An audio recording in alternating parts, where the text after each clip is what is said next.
The massive doors of the Galactic Senate chamber slid open with a sound that echoed through the vast hall.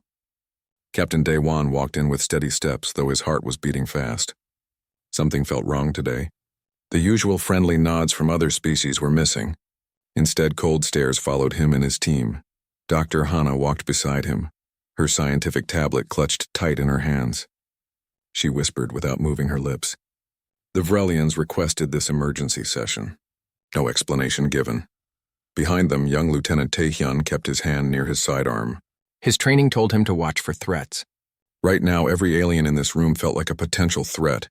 The Senate chamber was enormous. It could hold representatives from all 47 species that made up the Galactic Council. Today, every seat was filled. Floating translation spheres hovered above each delegation, turning alien languages into words everyone could understand. The air smelled of 1,000 different worlds, mixing into something both strange and familiar. Daewon had stood in this chamber hundreds of times over the past 12 years. Earth had been part of the Senate for 143 years. Humanity had earned its place through hard work and sacrifice. Human engineers had built stations. Human doctors had cured plagues. Human soldiers had fought pirates threatening peaceful worlds. Earth had proven itself worthy, or so he thought. The Supreme Chancellor, a floating jellyfish-like being called Vorath, activated the session crystal. Its blue light meant official business had begun. This emergency session is called to order. The Vrelian Collective has brought charges against the species known as humanity. Daewon felt ice in his stomach. Charges? What charges? A Vrelian stood up. Their species looked like upright lizards with 4 arms and scales that changed color with their emotions. Right now, those scales showed red and orange, anger and righteousness. We accuse humanity of technological hoarding. We accuse them of conducting dangerous experiments that threaten all life in this galaxy. We accuse them of violating 17 Senate research protocols. That's a lie, Hana shouted before she could stop herself. The Chancellor's voice boomed through the chamber. Dr. Hana, you will remain silent or be removed. Daewon put a calming hand on her shoulder. What evidence do you have? He asked in a controlled voice.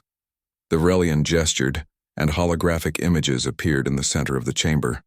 They showed human research stations. They showed complex machinery. They showed documents that looked official. But Daewon knew immediately something was wrong. Half of those stations didn't exist. The documents had been altered. These are fake, Daewon said firmly. We can provide real records that will prove it. Your records cannot be trusted, another voice said. This time it came from the Naxian delegation. The Naxians were old allies of humanity. At least they used to be. We have verified the Vrelian evidence. It is legitimate. Daewon felt the room turn against him. One by one, species he considered friends stood and spoke against Earth. The Korthan Dominion, who humanity had saved from economic collapse.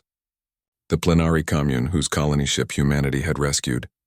The Thelian Federation, who traded freely with human worlds for decades. All of them voted to condemn Earth. Taehyun was furiously working on his wrist computer, hidden under his uniform sleeve. His fingers flew across the virtual keyboard.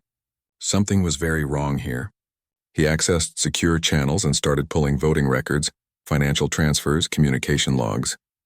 His eyes went wide. Captain, he whispered urgently. I'm seeing massive bribes, blackmail files. The Vrelians paid off at least 7 delegations. They threatened 3 more with Lieutenant. Are you accessing restricted Senate databases? A security officer appeared behind them. More guards materialized from the shadows. The vote begins now, Chancellor Vorath announced. All in favor of immediate sanctions against humanity signify now. The voting crystals around the room began to glow. Green meant yes. Red meant no. One by one, crystals turned green. Daewon watched in horror as the count climbed. 20 votes, 25, 30. 31 votes in favor, Vorath declared. 14 against. 2 abstentions. The motion passes, the words hit Daewon like a physical blow. His legs almost gave out beneath him. The following sanctions take immediate effect. Vorath continued in a voice empty of emotion. Earth's voting rights are suspended indefinitely. All trade with human worlds is now prohibited. Human ships are banned from Senate-controlled space lanes. All human research facilities on neutral stations must be surrendered to Senate authority within 48 hours. Human diplomatic staff will be detained pending investigation. You can't do this, Hana said, her voice breaking. Colonies will die without supply ships. Medical stations will run out of medicine. You're condemning millions of people. You should have considered that before breaking Senate law, the Vrelian representative said with satisfaction coloring his voice. Tae-hyun's fingers kept moving. He had found what he needed. Proof of the corruption. Proof that this vote was rigged from the start. He initiated an emergency transmission to Earth, sending everything he had discovered. The data packet was small enough to slip through before the communication jamming started. You're all under arrest, a security commander announced.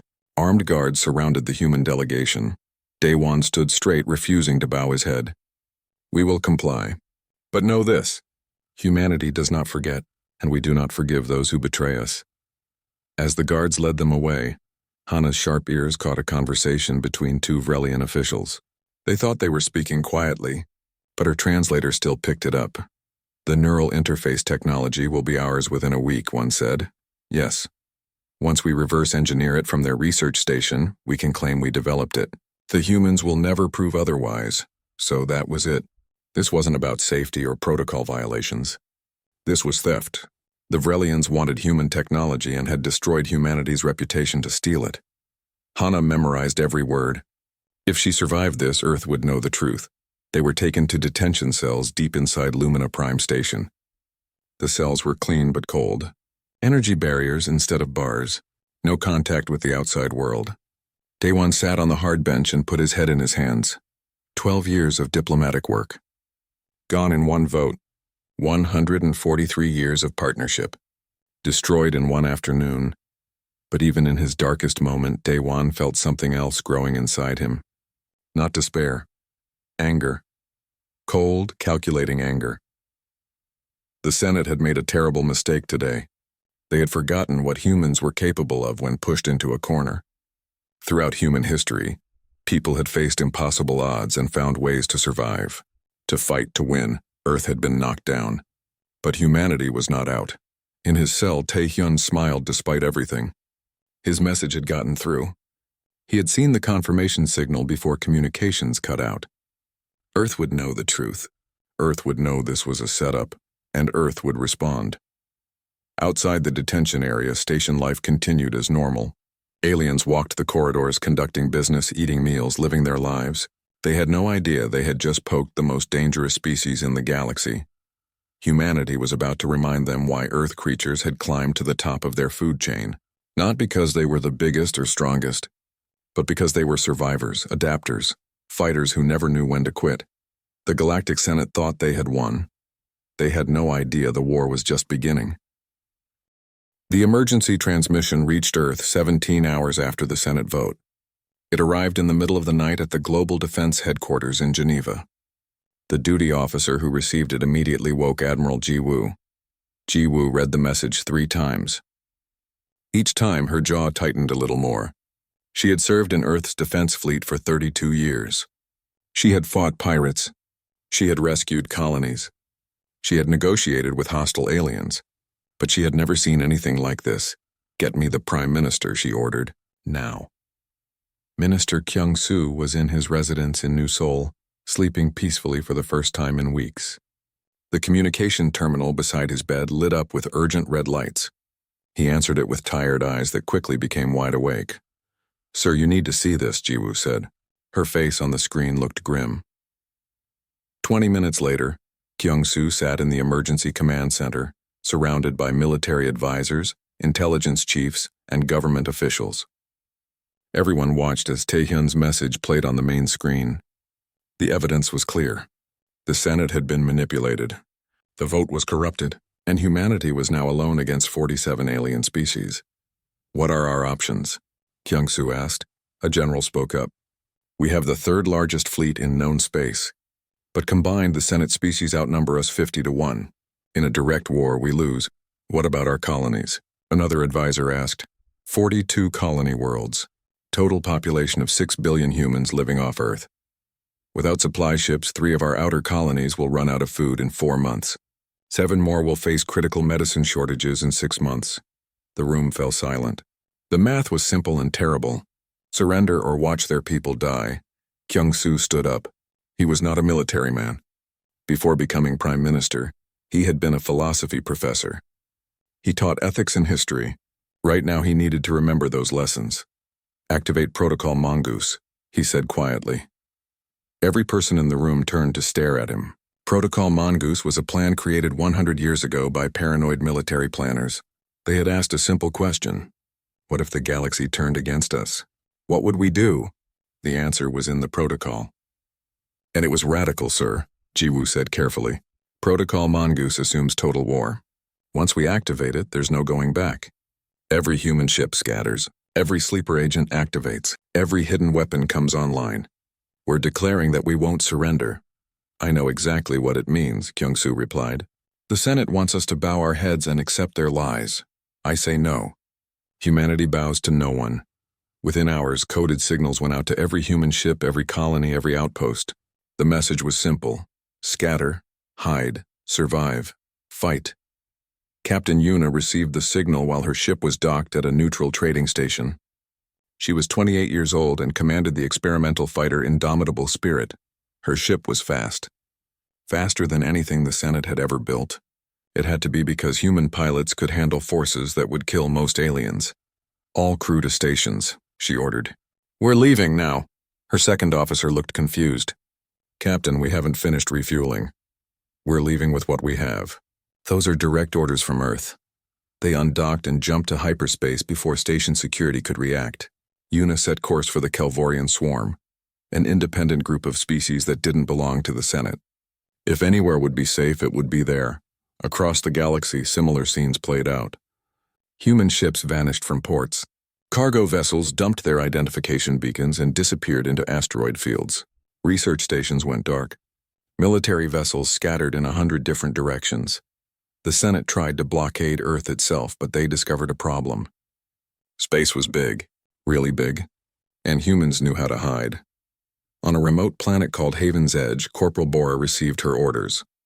She was part of Earth's Special Forces, trained for impossible missions. She was also Day One's daughter, though few people knew that. Military families often kept their relationships quiet to avoid political complications.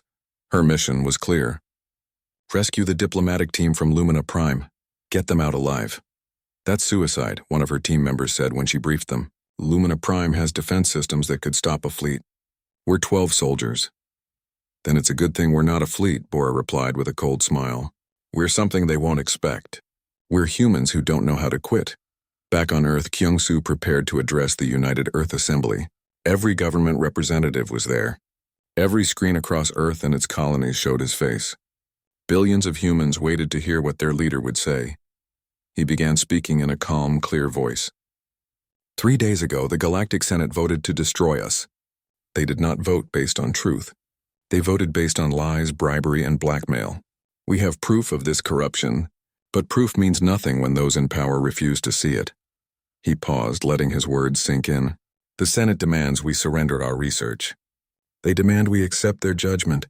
They demand we bow our heads and accept punishment for crimes we did not commit. I have a different answer. My answer is no. Cheers erupted in the assembly hall.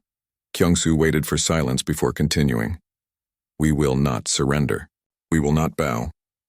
We will not go quietly into extinction. If the Senate wants war, they will discover what humans are truly capable of. We are the species that climbed out of caves and reached the stars. We are the species that survived ice ages, plagues, and wars. We are the species that never learned how to give up. He raised his hand and his voice grew stronger. I invoke the ancient words of human wisdom. Our ancestors once said, "Give me liberty or give me death." Today I say those words again. We choose liberty. And if they want to take it from us, they will pay a price they cannot imagine. The broadcast ended. Across Earth, people returned to their work with new determination. Factories began producing weapons. Shipyards worked triple shifts. Volunteers lined up at recruitment centers. Meanwhile, on Lumina Prime Station, Hana sat in her cell and noticed something interesting. Her guard, a young Thelian named Kosk, kept staring at her with uncertain eyes. "Can I ask you something?" Kosk finally said. "Of course," Hana replied gently. "Did your people really conduct dangerous experiments? The ones that could harm other species?" Hana smiled sadly. "No, we were researching cures for neural diseases. Diseases that affect many species, including yours. The Vrelians lied because they wanted to steal our research and claim it as their own. Kosk looked troubled. But the vote. So many species agreed. Money and fear make people do terrible things, Hana said. The Vrelians bribed some and threatened others. It's all in the evidence that Lieutenant Tae-hyun sent to Earth. Your government probably saw it too, but chose to ignore it. The guard said nothing, but Hana could see doubt growing in his eyes. Good. Doubt was the first step toward truth. Far out in space, Ambassador Jae-sung met with the leaders of the Kelvorian swarm. The Kelvorians were insect-like beings who valued independence above all else. They had refused to join the Senate, preferring to govern themselves. You come seeking alliance, the Kelvorian queen said. It was not a question. I come seeking fairness, Jae-sung replied. He was 72 years old and had spent 50 years as a diplomat. He knew how to speak to different species. The Senate has grown corrupt. They punish the innocent and protect the guilty. You have always stood against such tyranny. I ask only that you remember your principles now. The queen was silent for a long moment. Then she spoke. We have watched humanity for many years. You are young and reckless, but you are also honest. The Senate fears you because you do not accept their rules without question. We will not fight your war for you, but we will offer you safe harbor.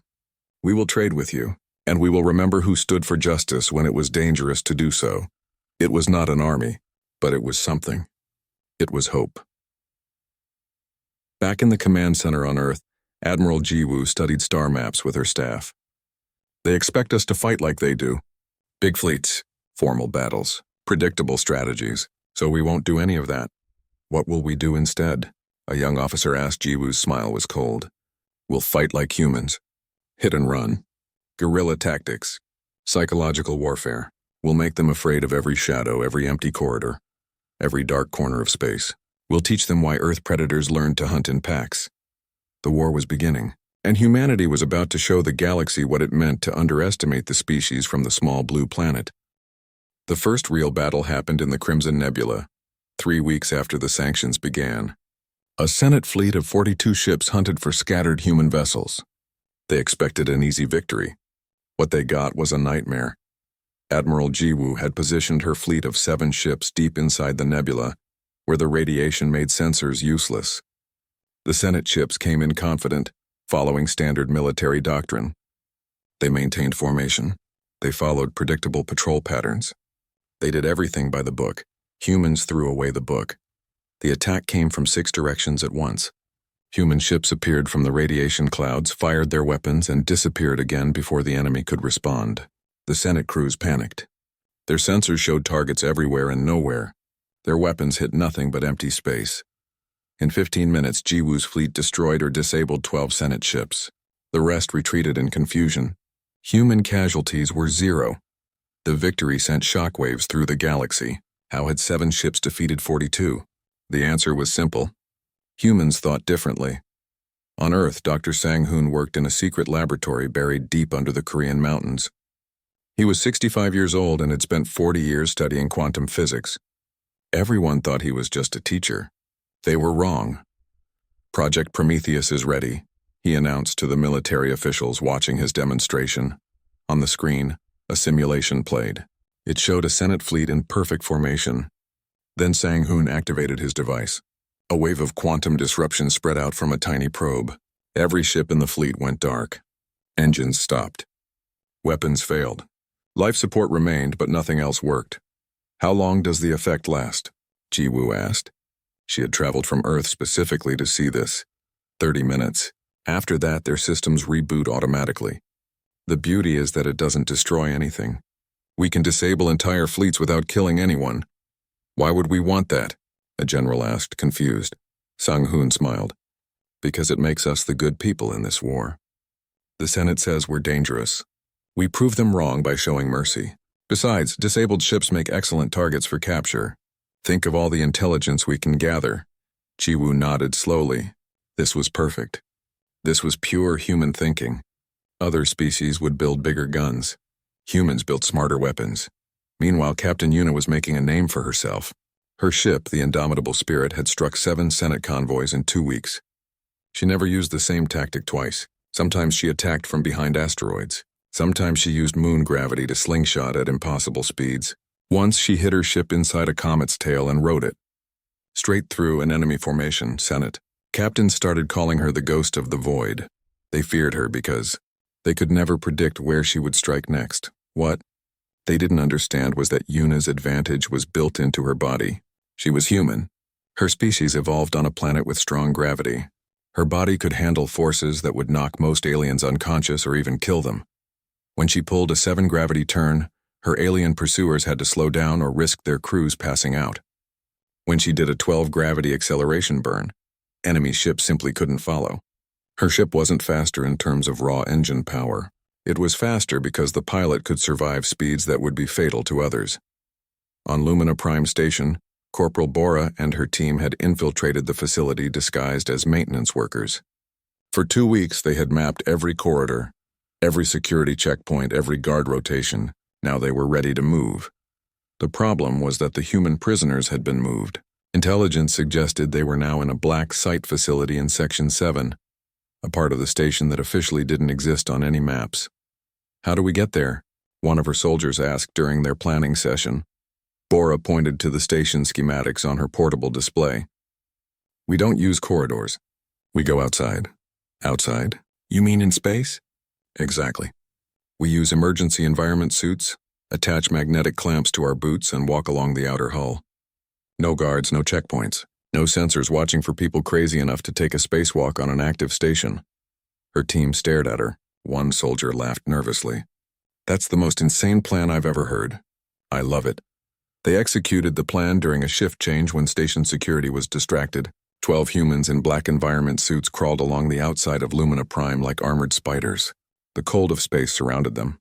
One wrong step, one failed magnet, and they would drift away forever. But they didn't fail. Because they were humans, and humans had been doing insanely dangerous things since before they discovered fire. They reached Section 7 and cut through an outer airlock. Alarms screamed. Guards rushed to respond. They expected attackers coming from inside the station. Instead, the humans came from outside, from a direction no one was watching. The rescue took 12 minutes of fierce fighting. Bora found Daewon in a cell, thin and tired but alive. "Time to go, Captain," she said, offering him a weapon. "Bora, they sent you?" Daewon couldn't hide his surprise or his pride. "Of course they did. I'm the best they have." She grinned behind her helmet visor. "Now move. We have 7 minutes before reinforcements arrive." They fought their way back to the outer airlock, carrying 2 injured prisoners. But when they did a head count, Bora realized 3 people were missing, including Dr. Hana. "She's not here," one of the rescued diplomats gasped. She stayed behind. Said someone needed to keep feeding information from inside. Bora wanted to go back, but Daewon stopped her. "We can't save everyone today." Hana made her choice. "We honor it by getting these people to safety." They escaped the same way they came, crawling across the station's hull while security forces searched inside for intruders who were already gone. Back in her cell, Hana heard the alarms and smiled. Good. That meant the rescue had happened. That meant some of her friends were free. She could have escaped with them, but she chose to stay because she was doing something important here. Kosk, her Thelian guard, had become her ally. So had 3 other station personnel, who had seen too many inconsistencies in the official story.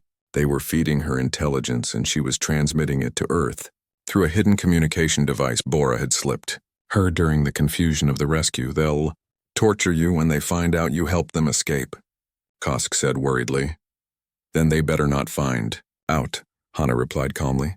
"Besides, torture only works if you're afraid of pain. I'm a scientist. I'm afraid of ignorance and lies. Pain is just chemical signals. I can handle that." Across the galaxy, the war continued to surprise everyone. Humans didn't fight fair. They used ambushes, traps, and deception. They hacked Senate communications and spread confusion. They released propaganda videos showing Senate corruption. One video went viral across 40 systems. It showed a Senate military ship destroying a human medical vessel, clearly marked with rescue symbols.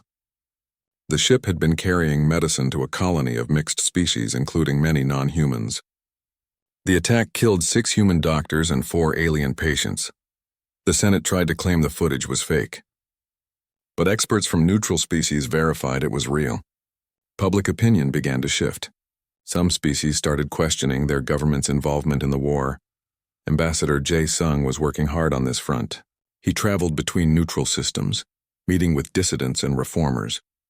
He showed them evidence of corruption.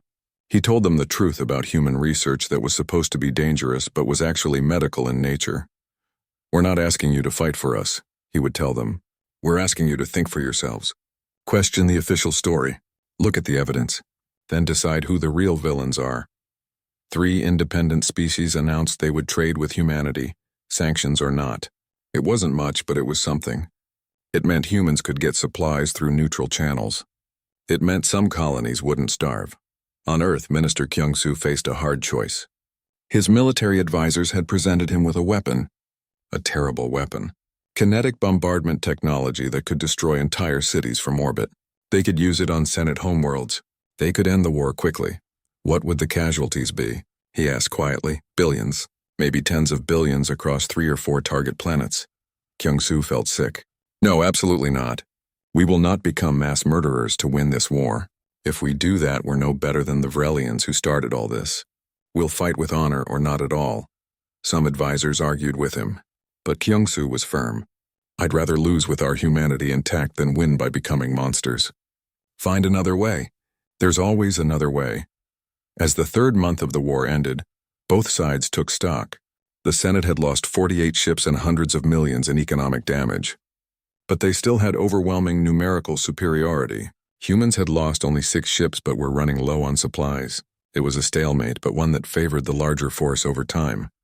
Something had to change, and it was about to.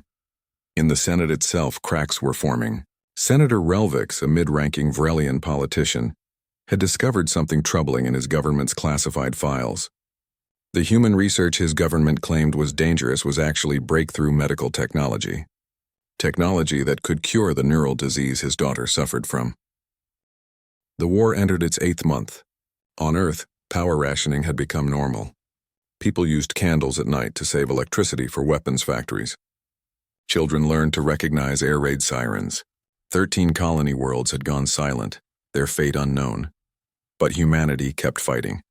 Specialist Yoon-ji worked in a cramped office in Earth's intelligence division. She was 32 years old and had been a cryptographer since graduating university. For 6 months, she had been trying to crack Senate military codes. Everyone said it was impossible. Senate encryption was too complex, too advanced. Yoon-ji disagreed. She believed that all codes could be broken if you understood the thinking behind them, and she had noticed something interesting. Senate codes were designed by committee. Too many different species with different logical frameworks had contributed to them. That created patterns. Weaknesses. It took her 8 months, but she finally broke through. "I'm in," she announced to her supervisor at 3 in the morning. "I can read their military communications." Within hours, Earth intelligence was intercepting Senate fleet movements, supply schedules, and something much more valuable. Internal political communications between Senate governments. What they found was explosive. Yoon-ji discovered messages proving that the Vrelian government had fabricated evidence against humanity.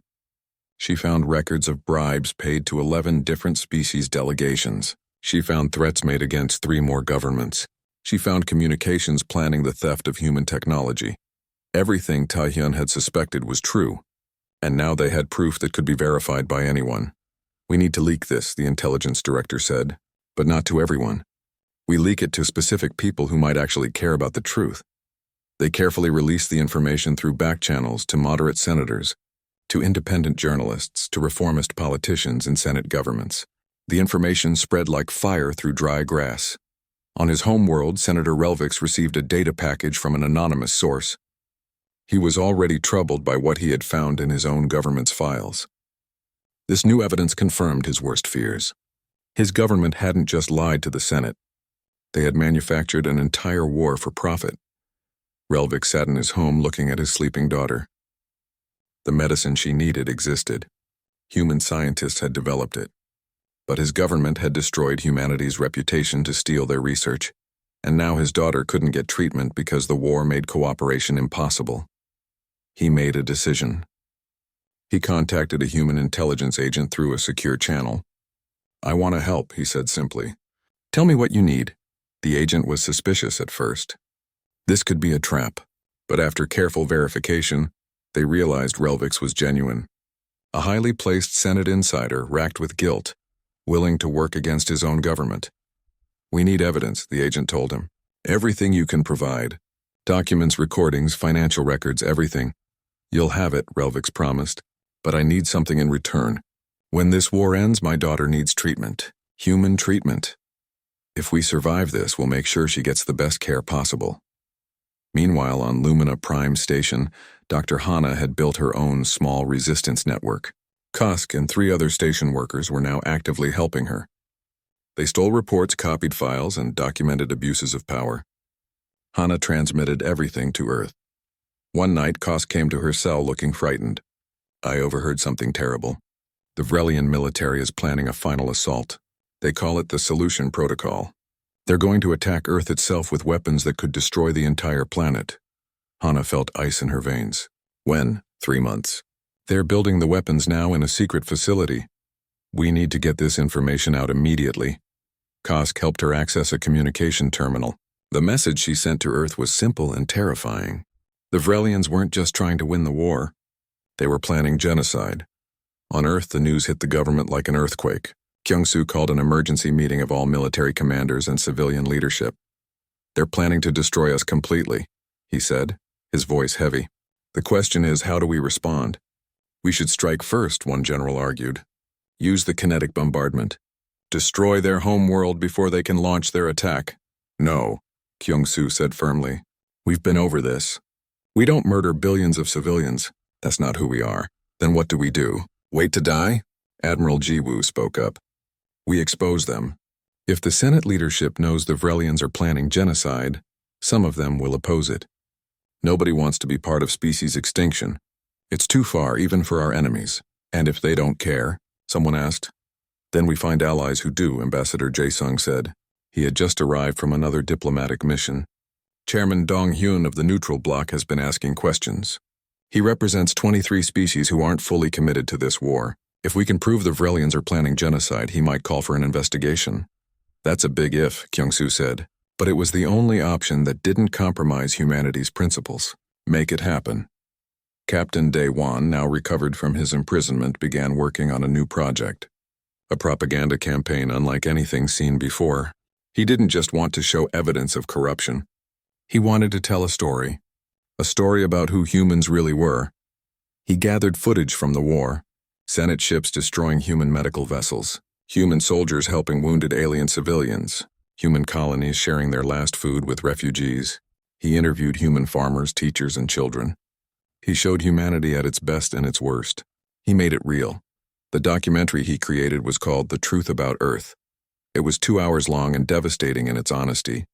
It didn't hide human mistakes or present them as perfect. Instead, it showed humans as what they were. Flawed people trying to do the right thing in an unfair galaxy. Dae-won released it on every communication channel he could access. Millions of aliens watched it.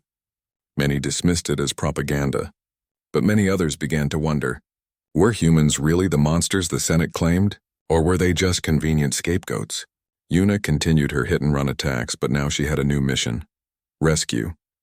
She and other human pilots started targeting Senate prison facilities, freeing not just humans but also political prisoners from various species, aliens who had spoken out against the war, journalists who had questioned the official story, reformers who wanted peace. Each rescue operation made the Senate look worse.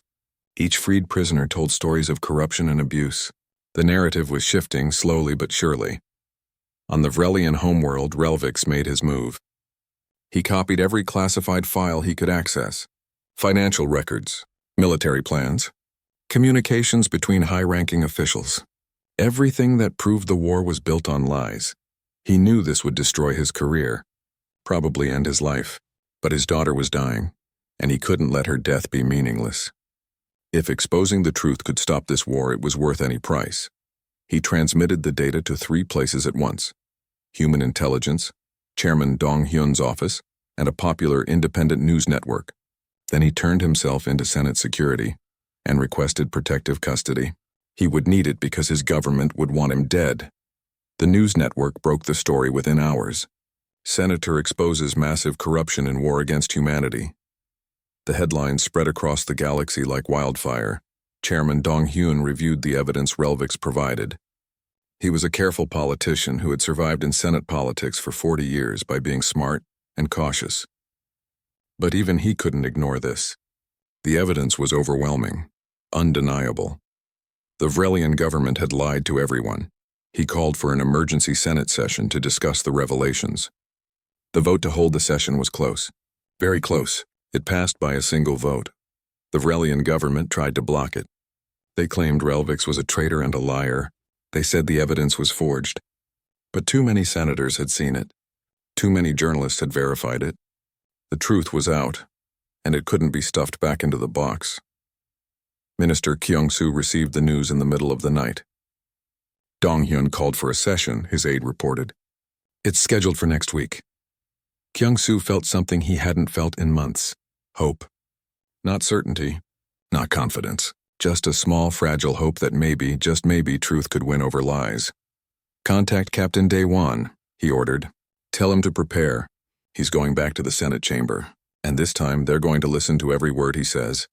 Admiral Ji-woo prepared her fleet for the worst outcome. If the Senate session failed, if they voted to continue the war, Earth would need to defend itself against a final assault. She positioned ships in defensive formations around Earth and its nearest colonies. She activated every defense satellite, every missile battery, every weapon platform. But she also hoped that sanity would prevail, hoped that truth would matter. Dr. Sang-hoon completed the final tests on Project Prometheus. The quantum disruption technology worked perfectly. If war continued, humans would at least have a weapon that could level the playing field without massacring billions. In her cell on Lumina Prime, Hana heard about the upcoming session from Kusk. They're talking about it everywhere, he said. Some people think it's humanity's last chance. Others think it's a waste of time. The Senate chamber looked exactly as Captain Daewon remembered it from 8 months ago. Same floating translation spheres, same curved seating arrangements, same blue light from the session crystal. But everything else had changed. Last time he stood here, he was a prisoner. Today he walked in as Earth's voice, surrounded by guards but not in chains. The chamber buzzed with tension. Every delegation knew this session would determine the galaxy's future. Supreme Chancellor Vorath activated the session crystal. This emergency session is called to address allegations of corruption in the vote against humanity. Captain Daewon of Earth has requested time to speak. After much debate, the Senate grants him 20 minutes. 20 minutes. Not much time to save his species. Daewon walked to the center speaker platform. He looked thin. 8 months of war had aged him. But his eyes were clear and his voice was strong. 8 months ago I stood in this chamber and watched as you voted to destroy my people, he began. You sanctioned us. You blockaded us. You called us dangerous. You called us criminals. But you never once asked us for our side of the story. He gestured and holographic displays activated around the chamber. Images of the evidence Yoonji had gathered. Financial records, bribe transactions, fabricated documents, all of it verified by independent analysts. These records prove that the Vrelian government manipulated this Senate. They bribed 11 delegations. They blackmailed 3 more. They fabricated evidence of crimes we never committed. And they did it all to steal our medical research. Murmurs spread through the chamber. Some senators looked shocked. Others looked guilty. Daewon continued, his voice growing stronger. But I'm not here just to prove our innocence. I'm here to show you who humans really are. New images appeared. A human medical ship with clear rescue markings destroyed by Senate weapons. Human doctors treating wounded aliens in a war zone. A human colony sharing its last supplies with refugees from 3 different species. Human children writing letters to alien children, asking why they couldn't be friends anymore. You were told we were dangerous. Let me show you our danger. We are dangerous because we ask difficult questions. We are dangerous because we don't accept corruption as normal. We are dangerous because we believe that truth matters more than power. He paused, looking around at the assembled aliens. We are dangerous because we never learned how to quit. A Vrelian senator stood up angrily. Lies, all lies. This traitor Relvix has deceived you all. Then explain these financial records, Daewon said calmly. They come from your own government's databases. They're verified. They're real. The Vrelian had no answer. Daewon changed the display again. This time it showed Hana broadcasting from her cell on Lumina Prime. The feed was live. My name is Dr. Hana, she said to the chamber.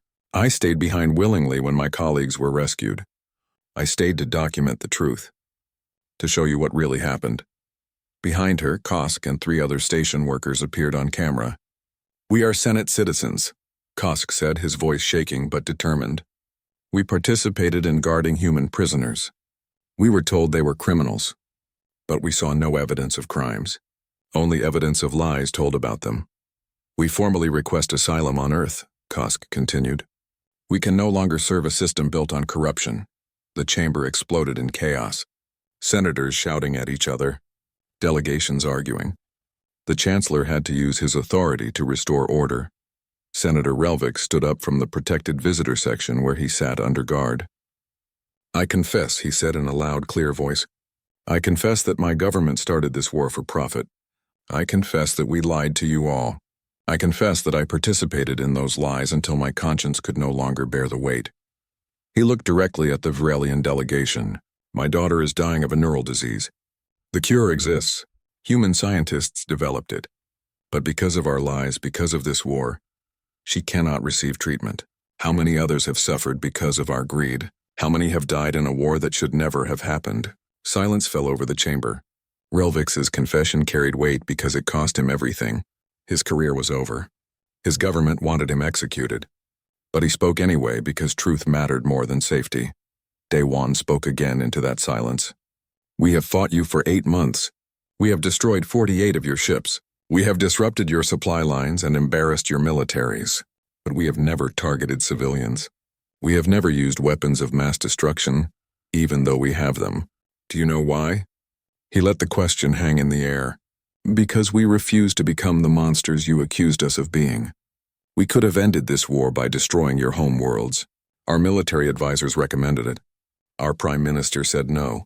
He said we would rather lose with our humanity intact than win by becoming murderers. He pointed at the Vrelian delegation. Can you say the same? Because we have evidence that your government is building weapons to completely destroy Earth. Not just defeat us, destroy us. Every human man, woman, and child. That is genocide. That is evil. The Vrelian chief delegate tried to deny it, but Daewon showed the evidence Hana had uncovered. The weapons facility. The project called Solution Protocol. The timeline for deployment. All documented, all verified. So here is your choice, Daewon said. You can continue this war until we are all dead. Or you can choose to seek truth, justice, peace. The choice has always been yours. We have simply been trying to survive. His 20 minutes were up. He bowed slightly and returned to his position. Chairman Dong Hyun stood up.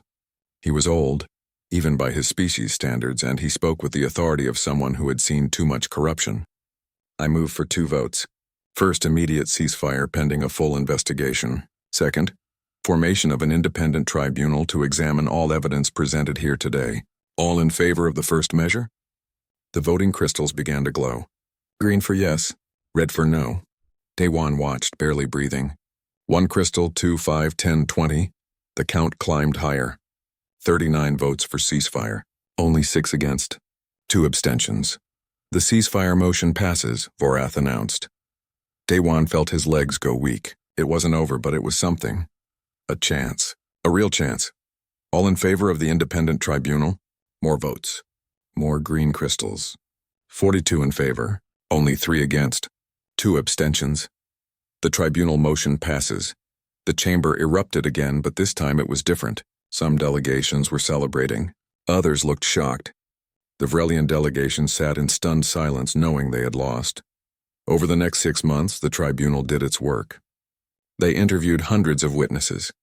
They examined thousands of documents. They visited war sites and interviewed survivors. And slowly, methodically, they uncovered the truth. The Vrelian government had lied. 17 officials were charged with corruption. The evidence was overwhelming. The Vrelian government collapsed under the weight of scandal. New elections brought reformers to power, led by Senator Relvik, who served only token house arrest in exchange for his testimony. The Senate formally apologized to humanity. Not just lifted the sanctions, but apologized. They offered Earth a permanent seat on a reformed Senate Security Council with veto power. They offered reparations. They offered friendship. Minister Kyung-soo accepted graciously. We don't want revenge, he said in his address to the Senate. We want justice. We want accountability. We want a galaxy where truth matters more than power. If we can build that together, then this terrible war will have meaning. Captain Daewon retired after the war ended. He moved to a quiet colony world where he could see 3 moons at night. He started writing his memoirs, trying to make sense of everything that had happened. His daughter Bora visited often, now an admiral herself, promoted for her role in the rescue operation. Dr. Hana received the Senate's highest civilian honor for her courage. She shared it equally with Kosk and the 3 other defectors who now lived on Earth. They had become celebrities in their new home, symbols of how individuals could choose right over wrong, even when it was dangerous. Relvix's daughter received her treatment at a human medical facility. The cure worked. She would live a full, healthy life. Relvix himself split his time between his homeworld and Earth, working to rebuild trust between species. Admiral Jiwoo oversaw the reconstruction of destroyed human colonies. 20 Senate species volunteered resources as part of reparations. The work would take years, but it would get done. Captain Yuna was invited to give a speech at the new Galactic Naval Academy. The auditorium was packed with students from 30 different species. They wanted to hear from the Ghost of the Void, the human pilot who had become a legend. A young Vrelian cadet raised their hand. "Were you scared? When you were fighting alone against impossible odds?" Yuna smiled. "Terrified. Every single day. Every mission could have been my last. Then how did you keep going?" "Because courage isn't the absence of fear," Yuna said. "It's moving forward despite fear, and that's not uniquely human. Any species can choose courage over fear. Any person can choose truth over lies, justice over convenience. That's what we learned. That's what saved us all." She gestured at the mixed species audience. "Look around this room. Different species, different worlds, different beliefs. But we're all here learning the same lessons about honor, duty, and sacrifice.